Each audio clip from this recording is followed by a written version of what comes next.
Kalau tingkat kerusakan negara ini sudah brutal begini, lalu orang bilang hutangnya banyak, udahlah. Yang kita perlukan hari ini pemerintahnya bersih.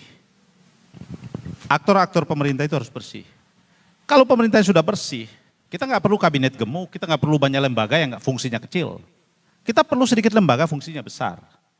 Pemerintahnya bersih, lembaga negara ini juga fungsinya ya apa? Kita meritokrasi ya, asas meritokrasi. Udah baik, utang negara ini gampang kok, 280 juta. Kita kasih satu orang 100 ribu, kita bayarin hutang, bebasin hutang, terus nasionalisasi aset, kembalikan seluruh sumber daya alam dikelola nama negara. Pemerintahan pasti maju, negara pasti makmur. Simpel urusan negara ini bang. Persoalannya adalah mereka-mereka yang berkuasa ini ngambil kepentingan, ambil sumber daya alam ini untuk membiayai mereka, kepentingan politik mereka, kekayaan diperbanyak. Jadi abang bisa bayangkan, saya mau contoh nih, abang tadi singgung soal LHKPN. Apa sih sebetulnya LHKPN itu? Nanti Bang Faisal jawab tuh. LHKPN itu dimasukkan dalam pasal undang-undang tindak pidana korupsi itu, fungsinya adalah melakukan tindakan preventif. Mitigasi terhadap pencegahan korupsi. Karena esensial korupsi itu kita bicara pada preventif action. Kita bukan bicara pada pemberantasan, bukan.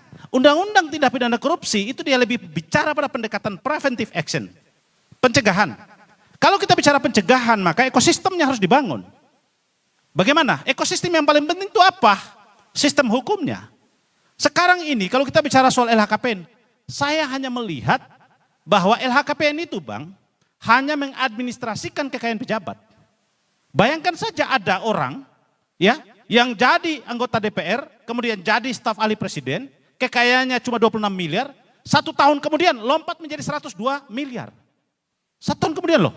Ada orang yang menjadi anggota DPR, anaknya ketua Banggar, ya, kemudian hartanya 600 miliar lebih. Ada orang jadi menteri cuma 20 miliar tahun pertama, tahun ketiga 60 miliar lebih.